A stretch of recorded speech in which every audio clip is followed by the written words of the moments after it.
Ever since it went up in 1961, it was no secret.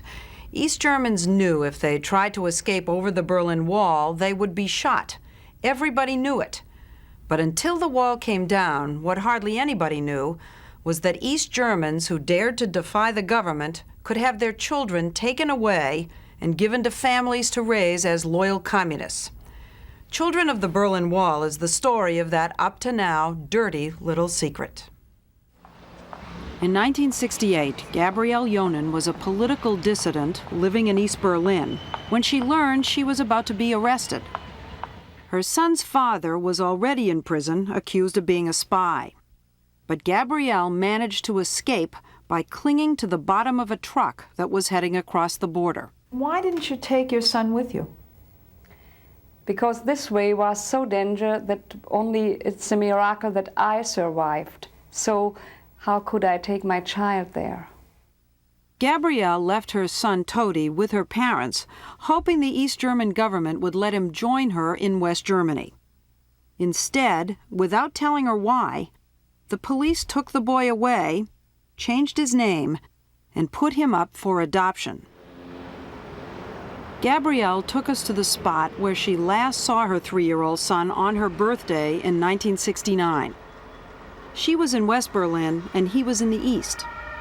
A friend brought the boy to a spot just across the wall where his mother could see him. It was just a wonderful possibility to see on my birthday my son.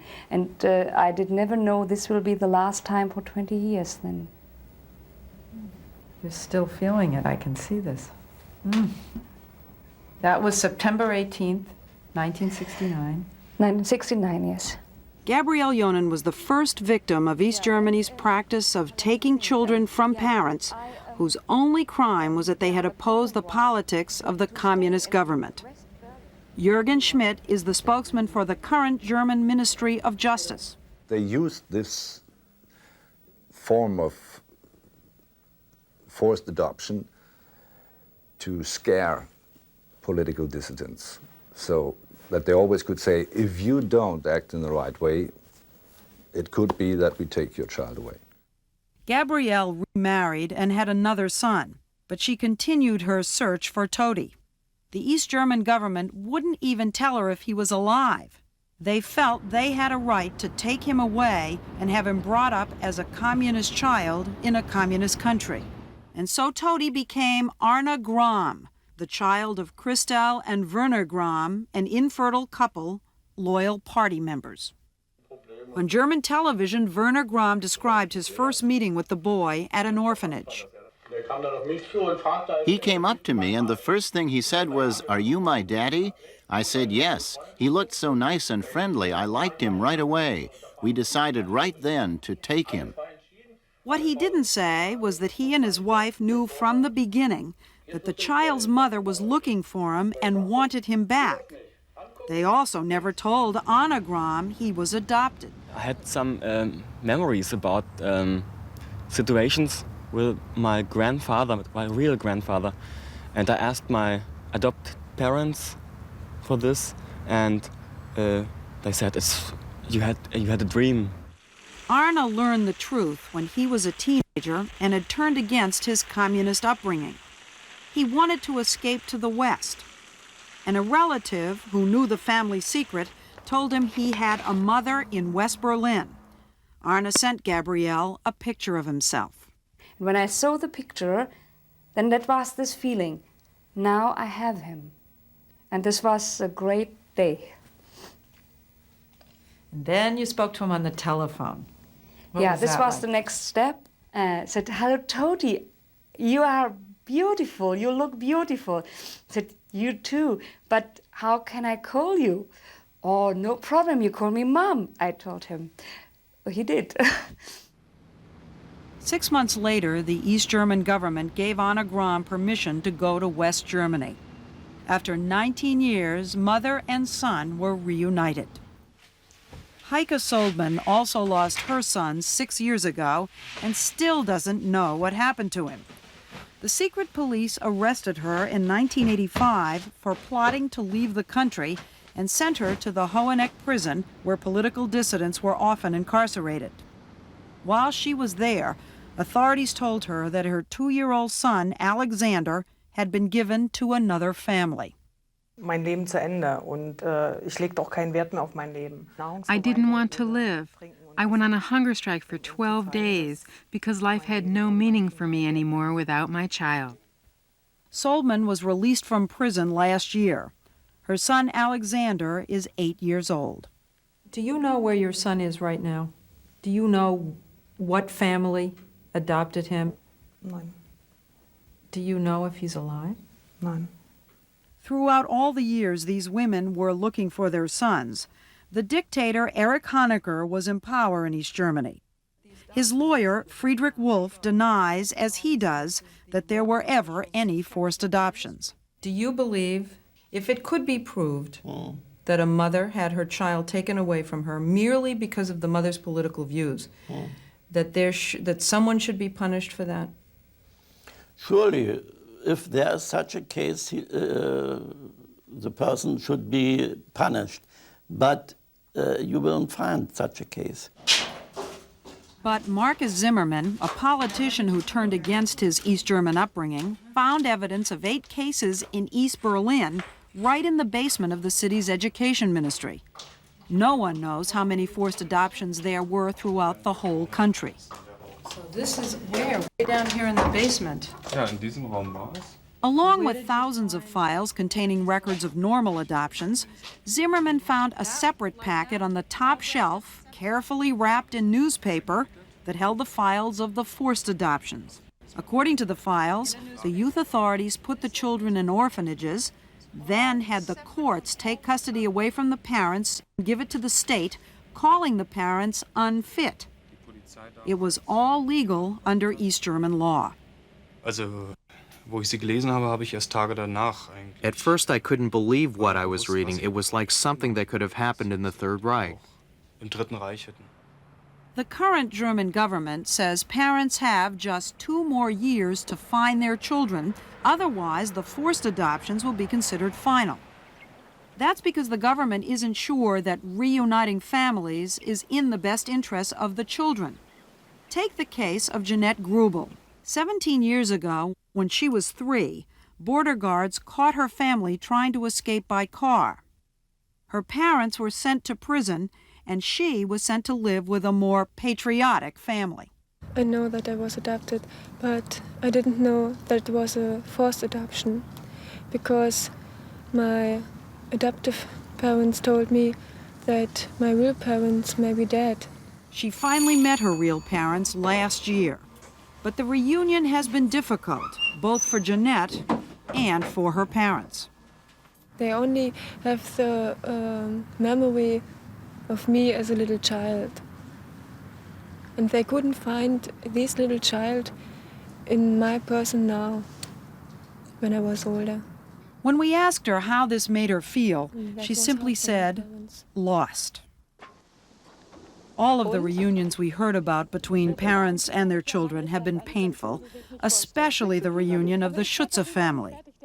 Ilse and Dieter Schutzer were separated from their baby daughter Svetlana 20 years ago after the East German government expelled them from the country. They were told Svetlana would be sent to join them soon, but she never came. Last year, after 2 decades of searching, they found her.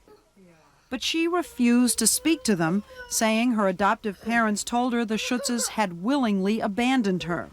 They decided to try again, and accompanied by cameras from Spiegel TV, they made the 600-mile drive from their home to the small town of Stassfurt in what used to be East Germany, where Svetlana works in a daycare center.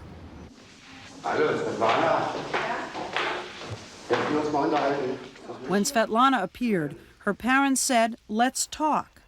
"I don't want to," she answered. Then her mother cried and begged her to listen to the truth. "You're accusing me of having left you behind," she said. "Please let me clear that up."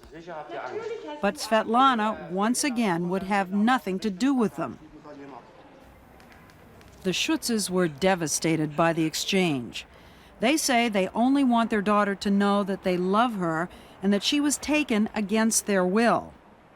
But this scene took place last May, and their daughter still refuses to speak to them. Even Gabrielle Yonan and her son, Anna Gram, turned out to have some problems. So it's not entirely a happy ending. No. After this big happiness was over, it was clear that he could not break the relation to his parents, that he could not look at me as a mother. He told us he feels closer to the family that raised him. My real mother, the West Side, wanted a decision from me between her and my parents, and that's not possible. At first, Arna moved in with his mother, but it soon turned out, and this is as much a part of the tragedy as anything, that instead of adoring him, she wasn't even sure she liked him. He certainly wasn't the person she would have raised. Gabrielle loves literature. She speaks 5 languages. Her younger son, David, is an accomplished violinist who attended the best schools.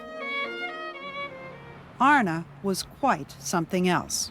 I was a bit disappointed. By He what? was not at all very good educated. Under his mother's influence, Arna went back to school, but their relationship remains strained. Gabrielle knows they will never be more than friends. The parents we spoke to complained bitterly that former East German authorities still deny there ever was a practice of forced adoptions for political reasons. There still has not been one person to admit any sense of guilt. Not one person has been made to step forward and say, we did something morally wrong. The person most parents blame is Margot Honecker, wife of the former dictator Erich Honecker. She was the head of the East German Youth Ministry, and everyone we spoke to believes she knew about the forced adoptions and approved them. But she denies it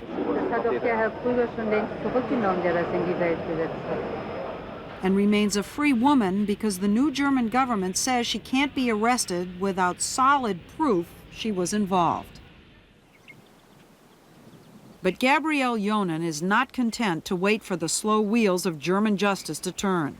She went searching for the woman who signed her son's adoption papers. Her name is Eva Krebs, and she found her walking down a street in East Berlin, retired from her job in the youth ministry and collecting a government pension.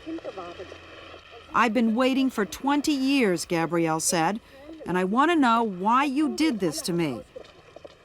Eva Krebs refused to answer, but Gabrielle has found a way to make her talk. She's taking Krebs to court. They stole my son. The system won, I can say. I did not get back my son as a son.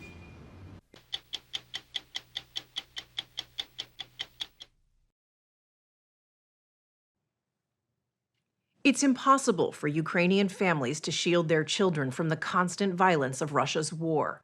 But tonight we'll tell you about a lesser-known and perhaps more sinister danger they face: the Russian abduction of Ukrainian children.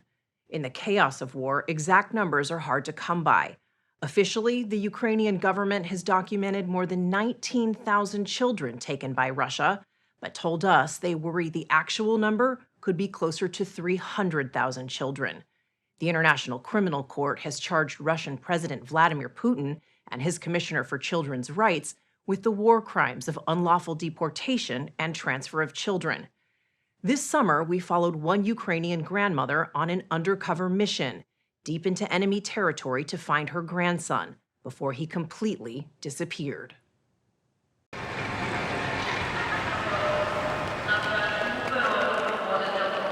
Polina packed what little she could and caught a 20-hour train from Poland to Kyiv to meet with a nonprofit called Save Ukraine. They promised to help her find 9-year-old Nikita. She traveled light, but carried the weight of a grandmother's worry. He means everything to me. He's my air, my sky, my water. I live for him. He's my life. I love him very much. Polina, who asked us not to use her last name, is in the process of filing for guardianship of her grandson. She left Ukraine so she could work to support Nikita, who has special needs. The Russian Federation stole him. They abducted him. Did the Russians ask anyone for permission to move Nikita? Did they tell anyone they were moving him? No, they didn't tell anyone anything. They simply removed him and hid him. Last October, Nikita was living in a boarding school for disabled children when the Russian authorities ordered all 86 kids there to be transferred deeper into Russian-controlled territory. I came home after work, I opened Instagram, and there was a picture of my child, Nikita, with a caption, "Russia is taking children." Polina says the Russians played a cruel game of hide-and-seek, moving Nikita at least 3 times in 8 months, including to an orphanage in Russia. What were those 8 months like for you? Really bad. Really bad. I wouldn't sleep at night. I didn't want to go to work. I didn't even want to live because I had no one to live for. And then I found this website, Save Ukraine, on Facebook, and I called them. The phones never seem to stop ringing at the Save Ukraine headquarters in Kyiv. So far, they've rescued more than 200 kids, from kindergartners to teenagers. But because We met the founder, Mykola Kuleba, at one of Save Ukraine's shelters for reunited families. How long do the families stay here? up to 3 months. Kuleba served as Ukraine's presidential commissioner for children's rights for nearly 8 years. Now he runs these secret rescue missions, which rely on an underground network of safe houses and volunteers, including Russians who oppose the war. I can't tell you how many organizations involved and volunteers. Dozens? Maybe hundreds. Hundreds. Is there one piece of advice that every mother must know before she starts this journey? We explaining them that Russians will intimidate you. They will be doing everything to stop you, to provoke you. That's why you should focus on your child. Your goal is to take your child and not be afraid. But it's hard not to be afraid. These women have to travel alone while the men stay behind to fight. Just before the mothers leave, they get a safety briefing where they learn how to craft cover stories for when, inevitably, they are interrogated by Russian forces. When they return, their stories become evidence that Save Ukraine sends to the International Criminal Court. Putin! Russia's goal, Kuleba says, is to steal the Ukrainian kids' future by erasing their past. Their plans to destroy Ukrainian identity. They brainwash them, indoctrinate them, Russify them. They have special classes for Ukrainian children when they teach them what is the Russia Empire, what future they can have in Russia. Because about Ukraine, it's only bad things. What risk do these children pose to Russia if they come back home into Ukraine? Every child is a war crime witness. Every child is a war crime witness? Yeah, every child. Vlad Rudenko was 16 when he was taken last October. He says armed men showed up at his door while his mother, Tetiana Bodak, was out. They told me, you need to pack your things. I said, I will call my mom. They said, don't bother, you're coming with us anyway. After that, Vlad says he was ordered to board a bus, part of a 16-vehicle convoy full of kids that drove to a camp in Russian-controlled Crimea. Moscow claims it's evacuating kids from the fighting in eastern and southern Ukraine. But we've learned Russia often pressures poor Ukrainian parents to send their children to schools and these camps, where the kids spend their days with Russian children. Images of happy kids are the propaganda Russia wants the world to see.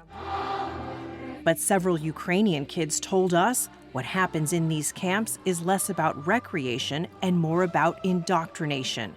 They are told repeated lies, like Ukraine lost the war and their parents don't want them.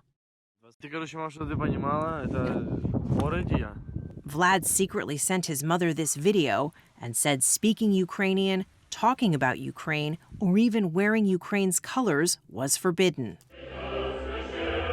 Every morning at a camp like this, Vlad told us the Ukrainian children were forced to sing the Russian national anthem. Vlad refused to fall in line. One night, he decided to take down the Russian flag. And then what happened? They came over and told me to pack up. They said we are going to the detention ward. So we went to the ward and I said, I'm not staying here. I'll break everything in here. They told me we'll call a psychiatric hospital for you then. But in the end, they locked me up anyway in the detention ward for 5 days. You were in isolation for 5 days? Yes. One more day and I probably would have hanged myself. Tatiana, what do you think when you hear that? I can't. I just can't find the words because there is a lot of things he didn't tell me. And maybe I'm scared to find out something that I'd better not know. By the time Tatiana rescued Vlad with Save Ukraine's help, she had lost 8 months with her son. Did he look different to you? Yes. I remember he left as a kid, but then when I met him again, I saw a man with an adult vision of life. His eyes just gave him up. Polina couldn't risk losing any more time with Nikita. The night before she left, she gathered gifts for her grandson. This bus station was as far as our cameras could go, but 9 days in, she managed to call while we were with the Save Ukraine team. A translator relayed her harrowing trip. I was moving there in a car throughout that minefield. There was a heavy smell of dead bodies there. What Polina couldn't tell us over the phone was that she and Save Ukraine hatched a plan to get past a border checkpoint near the school in occupied territory where Nikita was held. She pretended to be an aid worker. Her driver recorded as she walked into the building. The director asked me, "How did you get here?" I told him, "I'm a volunteer. I came here from Poland and brought you some humanitarian aid."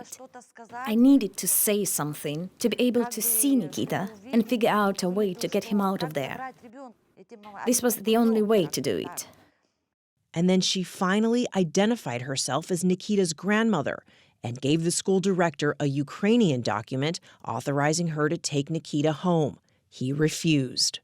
The director said to me, "He's mine, I'm his guardian." And I said, "But I'm his grandmother."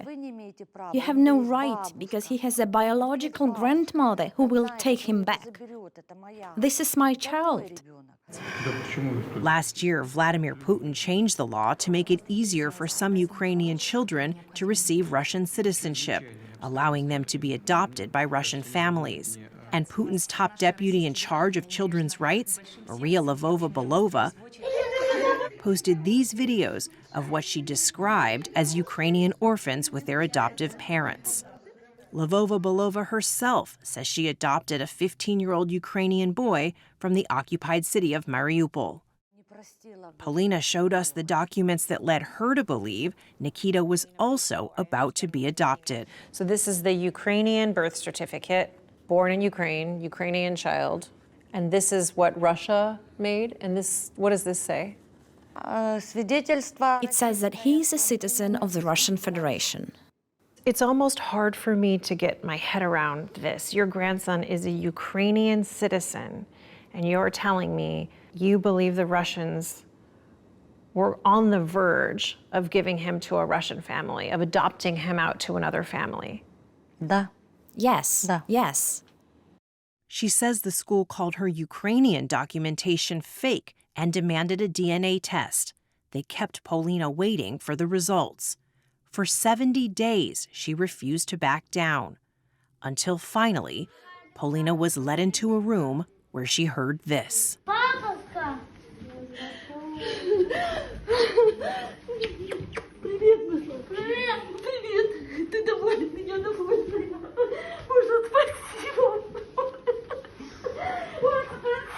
There to personally oversee the reunion, Maria Lvova-Belova.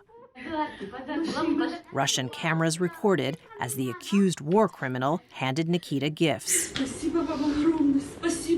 She also made them an offer. Lvova-Belova said to me, "Would you like to stay with us in the Russian Federation, maybe? We will give you some money, we will give you a car."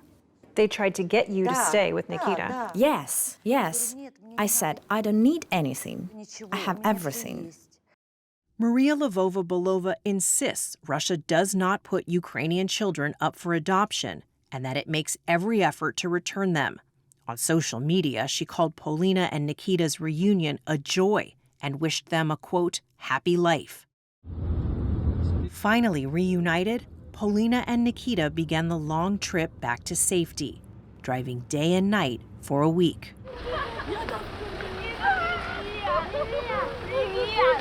We were with the Save Ukraine team when they arrived in Poland. They plan to live here until the war is over. Whoa! What do you want to do with your grandmother now? Nikita told me he wants to play toys with her. And with a smile, he proudly said, "This is my mother, my grandmother."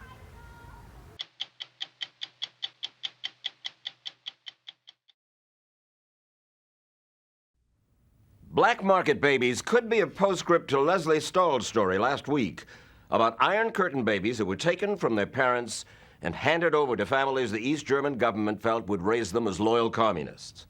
Well, tonight's story is about babies right here in the United States, in Memphis, Tennessee, in the 1940s, who were taken from their parents and not just handed over to other couples, but sold to other couples with the connivance of a corrupt judge. Steve Popper was one of those babies. He was born in 1943, but was taken from his mother the moment she gave birth. She's searched for her son ever since, and now those years of waiting and wondering are finally about to be over. On board Flight 403, arriving at the Memphis airport, is her son, now 48 years old, a son she has never met. There he is. Is that him? Oh, that handsome devil. How you doing? Okay, Rudy, bless your heart, Steve. Good to see you. Oh, this is what I've been praying for, Steve, for the longest. Don't be nervous, man. So proud for Steve. Mary Reed was unmarried back in 1943, and just moments after giving birth to her son, she was told to sign some routine papers. Could you read them at the time? Were you capable of reading and understanding what? I don't, because I think they probably just got me when I was under the influence of the, anesthesia, and everything. She was groggy, but she signed, just like a woman named Georgia Tann told her to. Tann was well known as the director of the Tennessee Children's Home Society, and she promised she'd look after the baby until Mary was out of the hospital. But that is not what happened. You went to the Tennessee Children's Home Society to try to get the baby I back? sure did, They wouldn't give me no kind of information, no records, nothing.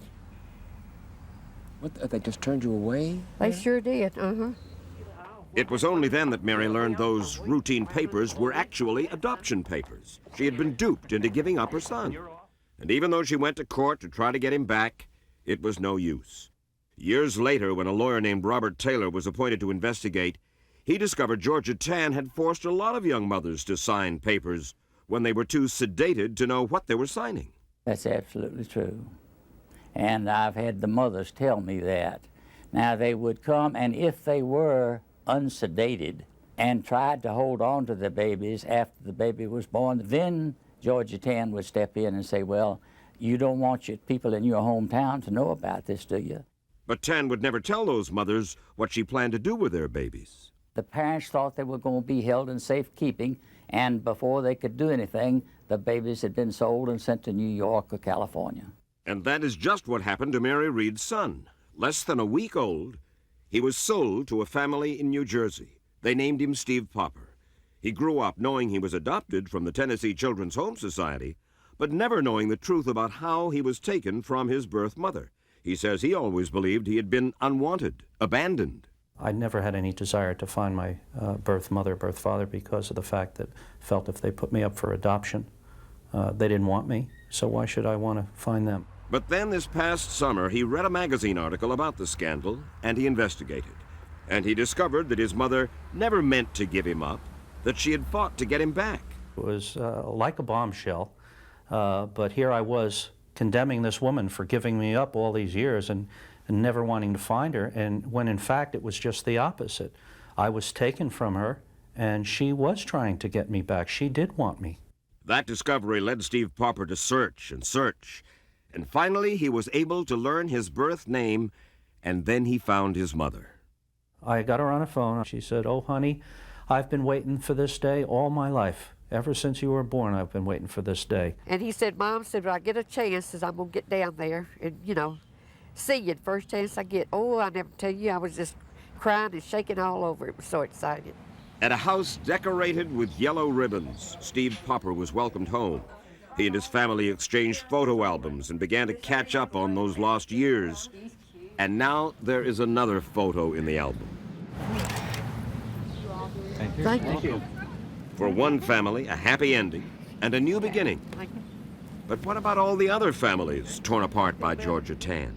For during the 1940s, Tann took hundreds, maybe thousands of babies from their birth mothers, mostly women who were poor or uneducated and so couldn't fight back. And then she would place the babies with childless couples who would pay up to thousands of dollars.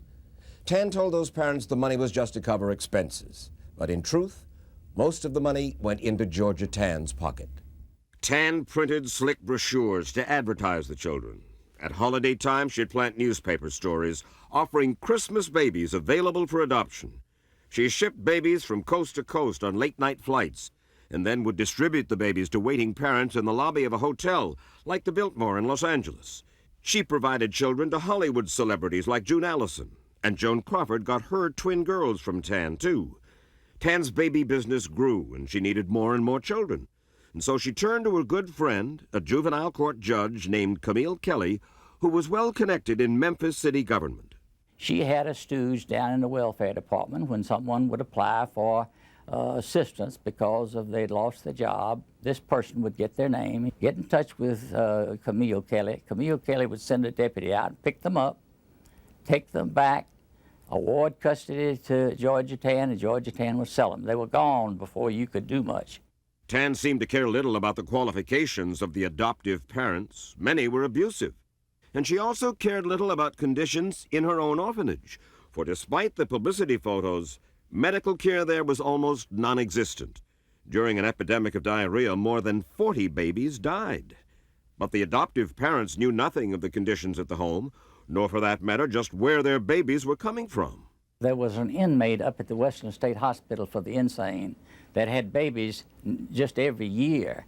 No one knew who the father was, or the fathers, whether they were other inmates or whether they were attendants. But she placed them out as being healthy children. It was Taylor's investigation in 1950 that put Georgia Tann and the Tennessee Children's Home Society out of business.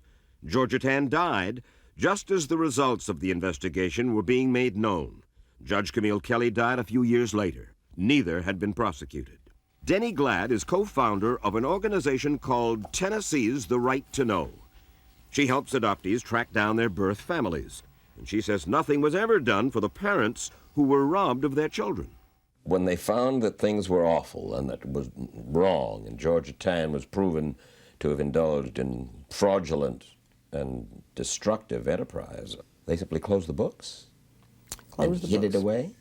Closed them up, sealed them up. From shame, from cover-up, from...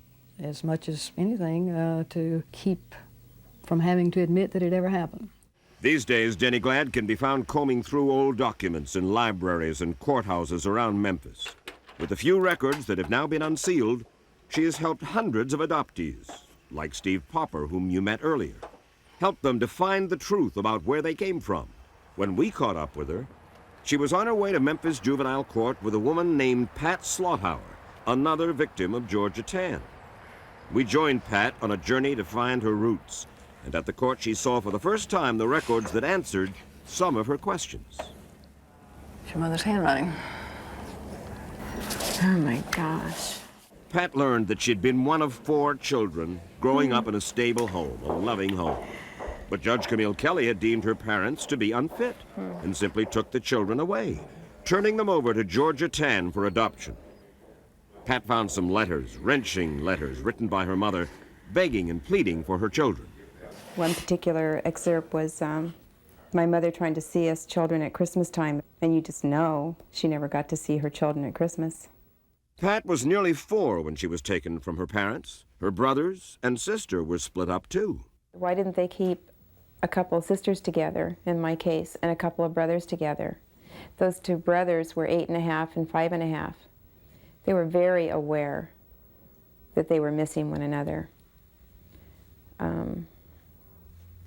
Yeah, why did they so recklessly divvy our lives out? To those questions, the dusty files contain no clue. If Georgia Tann was sitting here opposite you, what would you want to ask her? The one thing that keeps running through my mind is, how could you have done that? A woman aware of the sufferings of these people, how could you have done what you did? And the same to Judge Camille Kelly? Same, Judge Camille Kelly.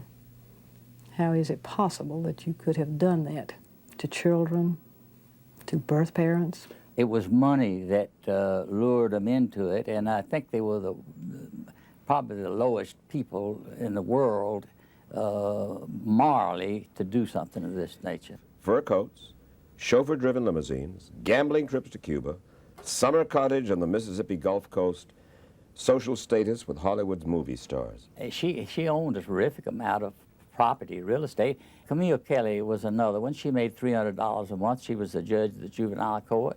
Yes. Made $300 a month, new Cadillac every year, chauffeur, housemaid, cook. And Kate Burke, president of the American Adoption Congress, says little is being done even today to protect parents and children from black market baby racketeers. Is it possible any place in the United States today for a judge and somebody like a Georgia Tann to go into a home and take 2 or 3 or 4 kids and overnight send them Lord knows where, split up families, the way it happened with the Tennessee children? Sure, it is. I mean, because of secrecy, and that's what makes all of this possible. Because once those records are sealed, that's it. You're out of here. You're safe. So there can be a latter-day Georgia Tann. Probably is. Probably is. There's a postscript to the story of Pat Slothauer. She was desperate to find her parents, but for years, her records were sealed too.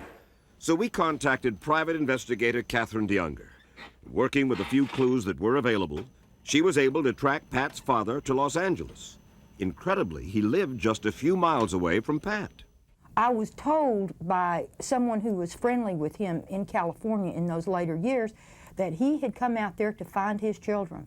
And that's what he did. He looked and looked for all the years that he was there. And here was one of his children just living within the same Los Angeles area. But that discovery came too late. Pat's father and mother had died. But she was able to find an older cousin who knew her parents well. And he remembered Pat, too. And on a farm in Louisiana, she met W.J. Smith and his wife Nettie Mae for the first time. Tell me about my mom. Was she pretty? She was pretty. Yes, sir. She was pretty. She was a beautiful woman. And your daddy, he wasn't no bad-looking gentleman. And they loved you a lot. Pat has been reunited with a brother and her sister. And finding W.J. and his family has helped, too. But nothing can compensate her for the fact that she never had a chance to show her mother and dad what kind of person she grew up to be. It was really important to me to let our parents know that I turned out okay. Because I felt like as much as I've hurt,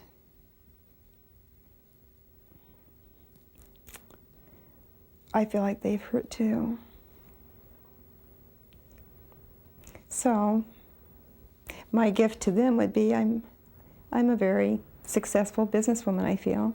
Something to be proud of. Instead of the stigma of what they've lived with. That's your mother's right there. For Pat Slothauer, like a lot of children torn from their parents by the Tennessee Children's Home Society scandal, the answers have come too late. Oh, I wish I could have met her. Oh, you loved her. I know. Chances are there are thousands of men and women looking in right now who know that they were adopted through the Tennessee Children's Home Society, but who are learning for the first time what really happened there. And they must be wondering, was I willingly surrendered by my mother as a lot of babies were, or was I one who was stolen and sold? If you are curious, the organization known as Tennessee's The Right to Know is available to help. Contact Denny Glad, that's G-L-A-D. She's the only one in the Memphis phone book.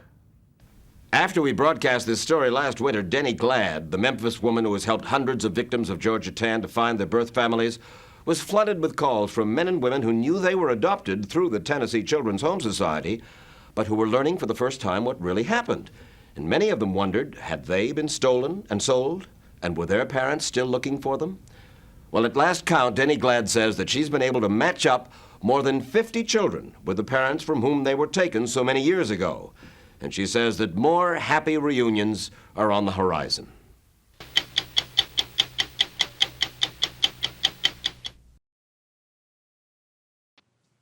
Argentina returned to democracy in 1983, but the trauma from those 7 years of dictatorship persists. While more than 1,000 military officials have been tried and convicted for kidnapping, torturing, and murdering Argentine citizens, most of the families of the 30,000 disappeared never learned what happened to their loved ones. Tonight, we'll tell you of one family's search for a baby stolen by the military in 1978. It's a story about truth and memory, both of which have been attacked under the country's president, Javier Milei, a populist leader who's vowed to make Argentina great again.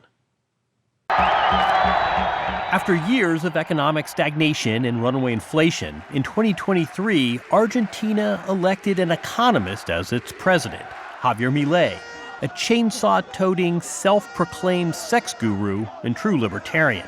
While he's met favor for revitalizing the national economy and slashing bureaucracy, he's met criticism for his open sympathy for military rule, his denial of its brutality, and his defunding of human rights programs. After 40 years of democracy, we never thought we would have to fight against these denialists. But we know the truth. We lost an election, but we won't give up. We will resist, which is what we've done all our lives.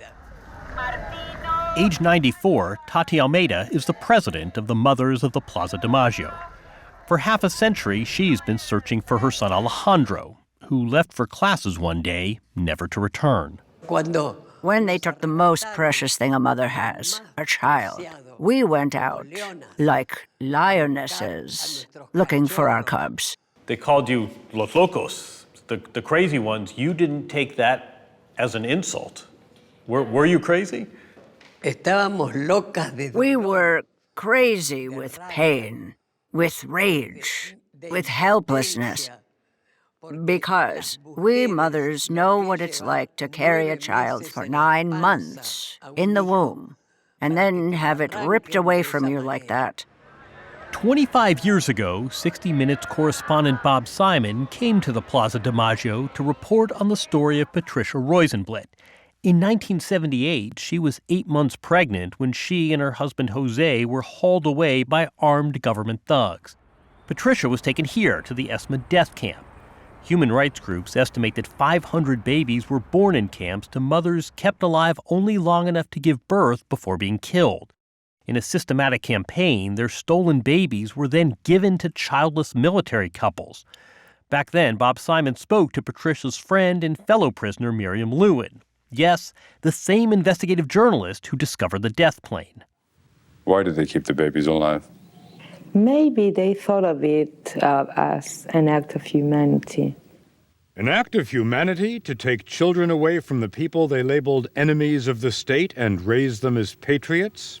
Save the baby from the subversive germ of the baby's parents and grandparents. That's right.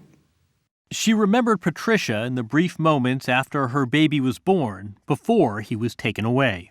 He was a beautiful and healthy baby boy, almost blonde, and she told me his name is going to be Rodolfo, and She was smiling. Patricia Rosenblit was never seen again, nor was her husband. Her mother Rosa spent years searching police stations, hospitals, and orphanages for baby Rodolfo. You and the other grandmothers have found 64 children. Yes.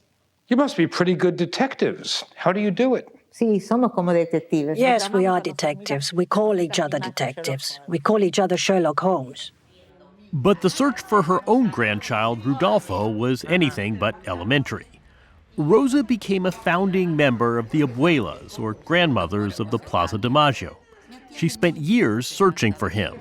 She was joined by her granddaughter, Rodolfo's older sister, Mariana. She was in her early 20s when 60 Minutes interviewed her.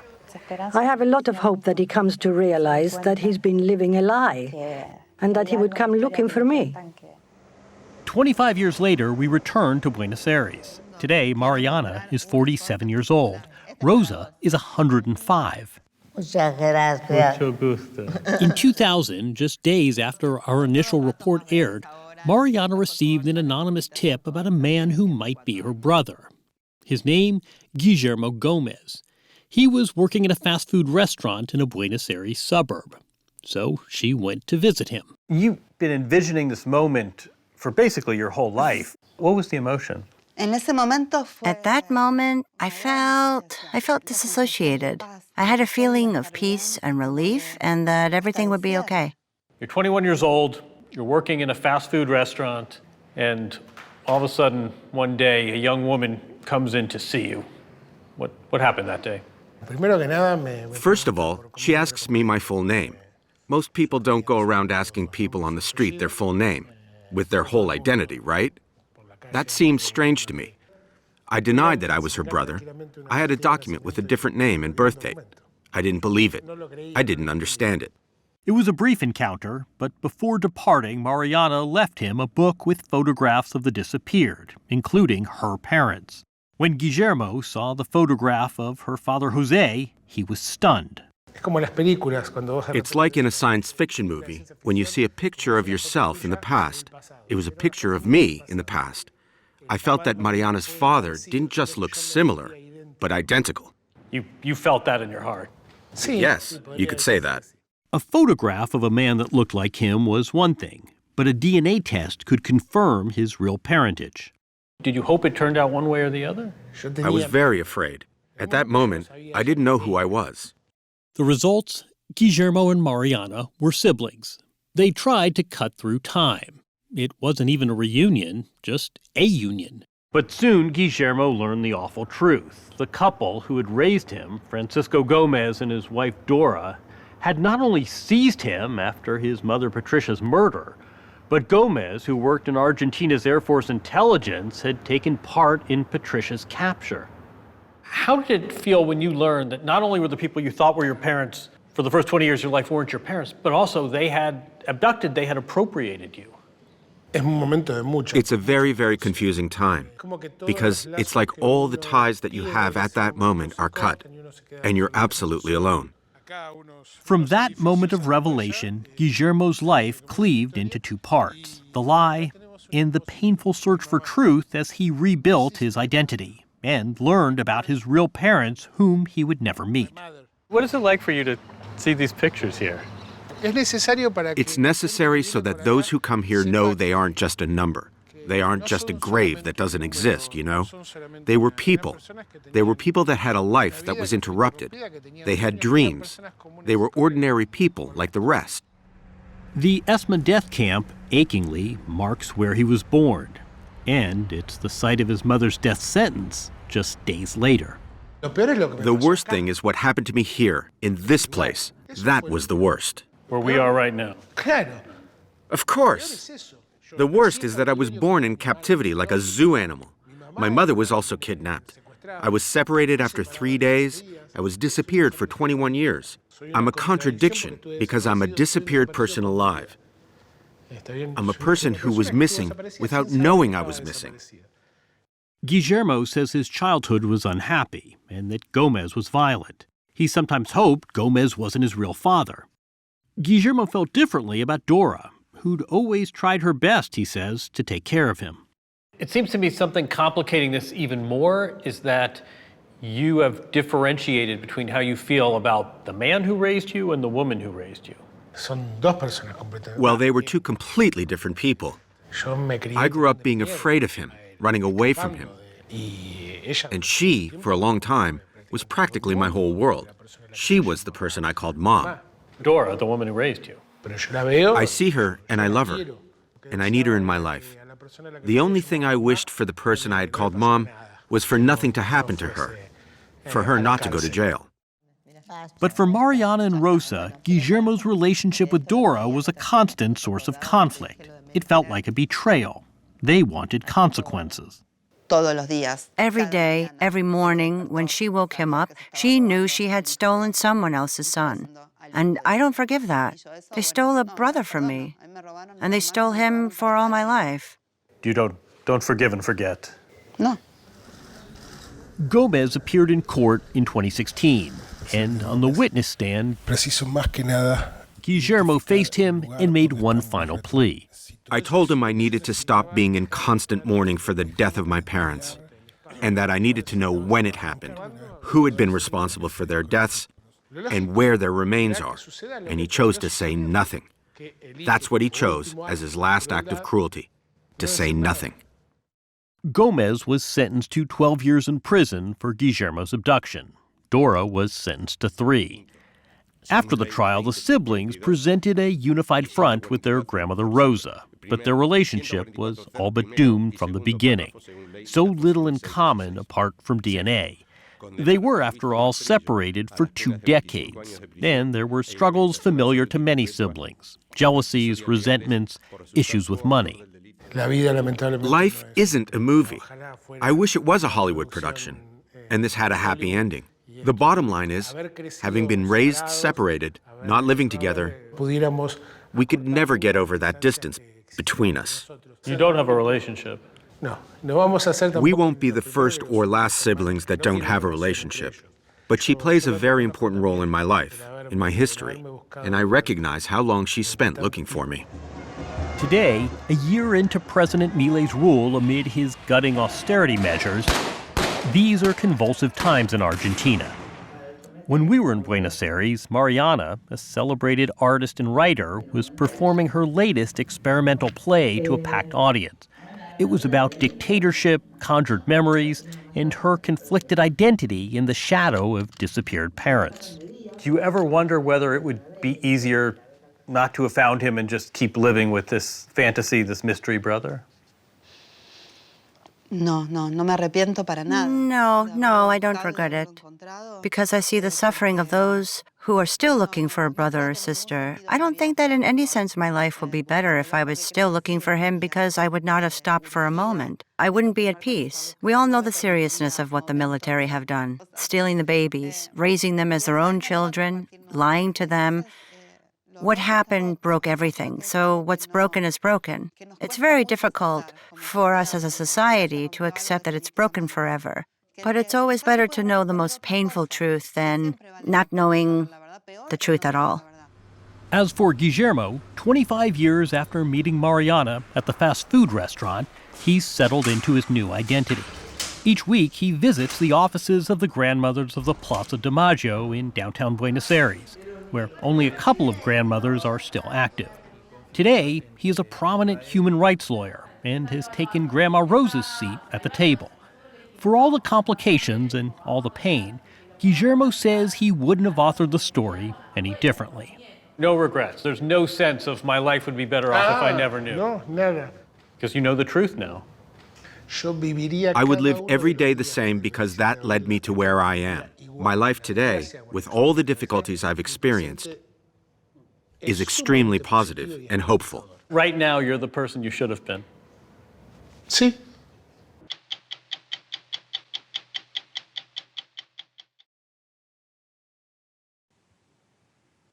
During the 1950s, the Catholic Church in Belgium separated thousands of newborns from their unwed mothers and put them up for adoption, often without the mother's consent. The women were shamed into surrendering their babies by their families and a powerful church. Last month, Pope Francis apologized for those forced adoptions. But Belgians weren't the only victims. From 1950 to 1970, the Vatican sent 3,500 Italian children to America on something called an orphan visa. The trouble was, most were not orphans. Like their Belgian counterparts, they too were the children of unwed mothers. Many mothers later went searching for their children, only to discover they had been sent across an ocean. Today, thousands of American adoptees are still struggling to piece together their lost lives. It was a day he'll never forget. American adoptee John Campitelli was 28 years old when he was reunited with his Italian birth mother. He'd been searching for her for more than a decade, a mother he'd been told had abandoned him. My mom said, 28 years have gone by. I've never been able to bake a cake for you for your birthday. She says, I don't care what month it is. I'm going to bake you a cake. We need to celebrate because our prodigal son has finally come home. John Campitelli was born Piero Davi in 1963 in Italy. His mother, Francesca, was unmarried and forced by her family to give him up. He was sent to a Catholic-run institution for the children of unwed mothers. Shunned and disgraced, Francesca handed her baby to the nuns. Immediately, her name was stripped from the birth records. With the stroke of a pen, Piero Davi became an orphan. Campitelli showed us the church documents that changed his life. It says here, they abandoned him since birth, and their whereabouts are unknown. They knew damn well where my mom was. She showed her documents when she handed me over. So this is an outright lie. A lie John Campitelli has spent his life unraveling. As soon as he was declared an orphan, he was eligible for adoption and a U.S. visa. He says his mother told him she had no idea. She had every intention of coming back for him.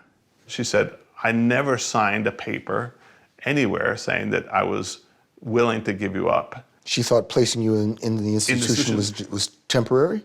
She thought that it would be her right to be able to get me back someday when she got her life together. She never signed you away? No. She said, I placed you because I couldn't keep you at that point in time because of the family situation, but I never consented to the adoption or to the fact that you would leave Italy and you'd be far from me for the rest of my life. Piero Davi was one of thousands of children born out of wedlock that the Vatican repackaged as orphans.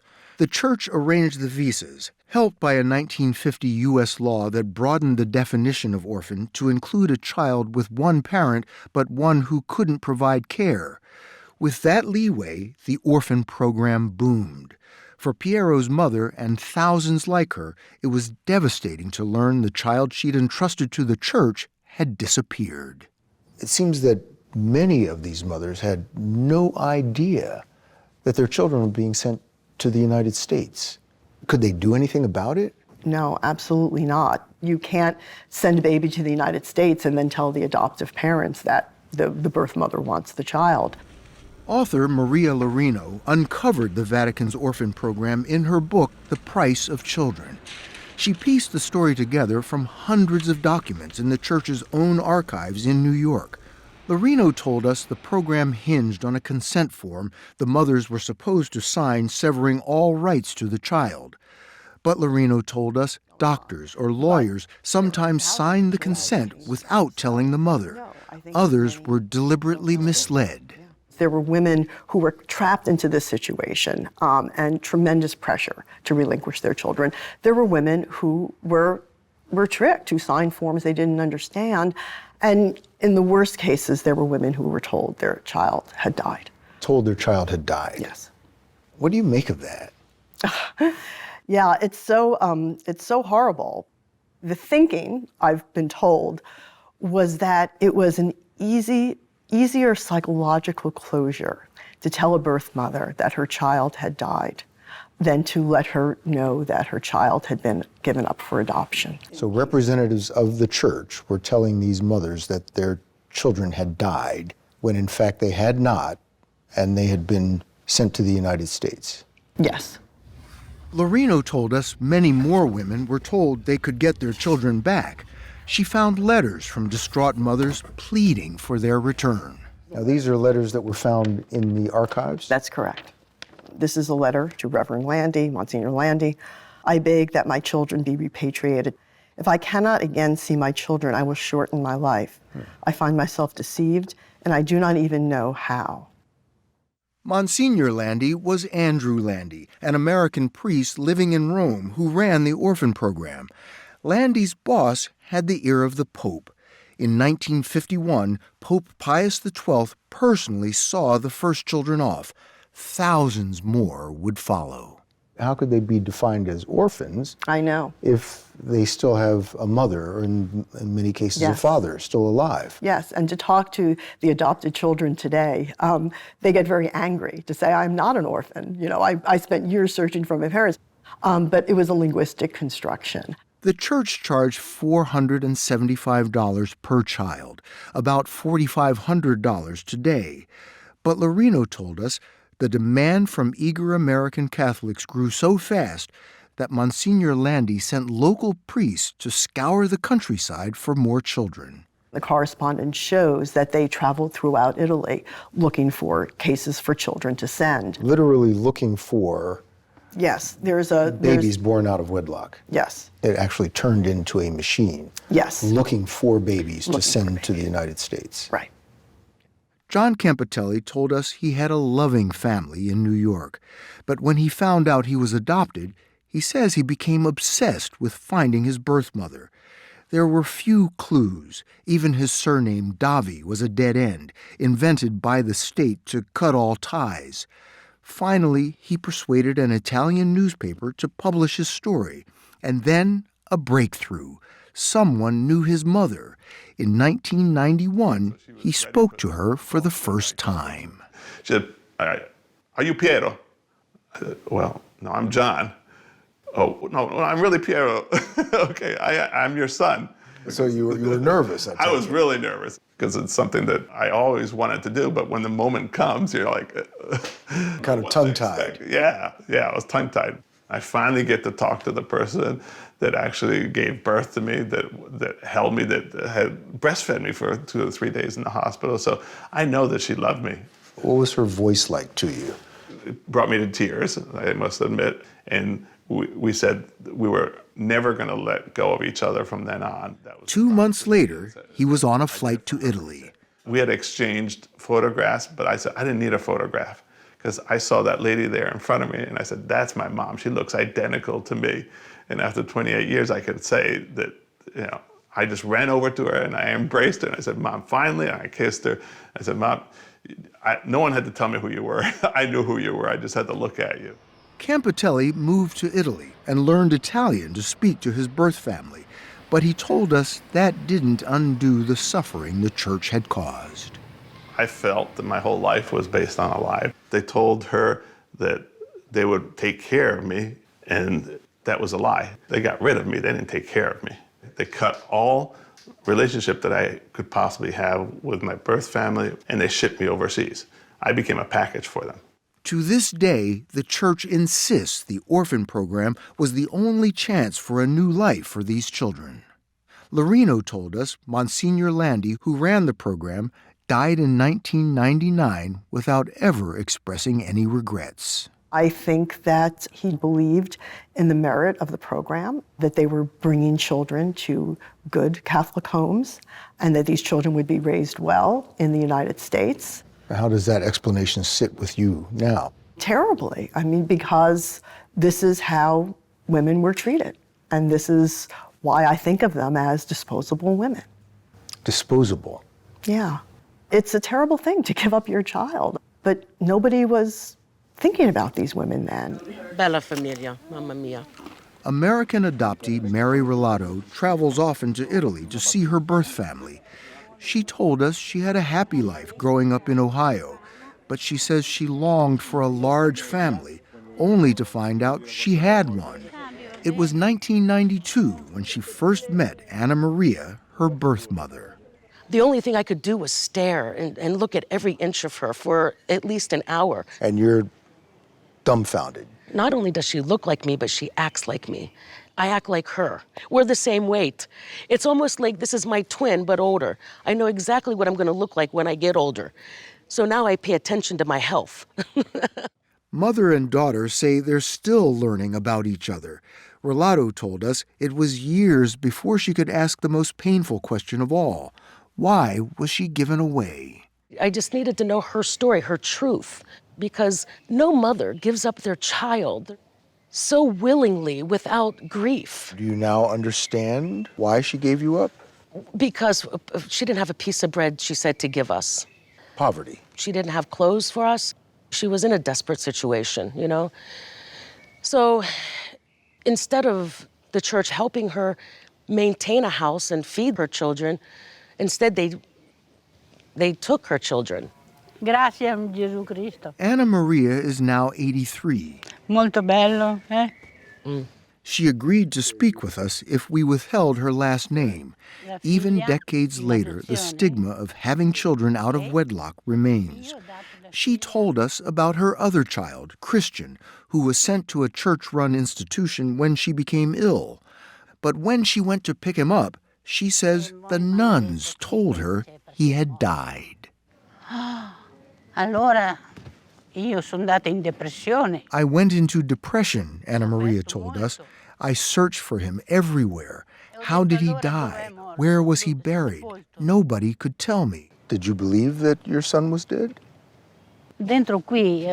Something inside me didn't feel right, but I could do nothing about it. Ciao, Christian. But Christian had not died. Pero... He told us he learned the truth about his mother at age 40. Anna Maria says the church had put him up for adoption without telling her. It was a swindle, she told us. They stole a child that they wanted. So what was it like for you when you found that Christian was in fact alive? I have no words, she told us. There were lots of tears and hugs. Alla familia, alla familia. Alla familia. The Vatican's orphan program ended in 1970, but the fallout continues, rippling across generations. Mary Relato told us she never should have been sent to America. I think the church convinced her that it was the best thing for her.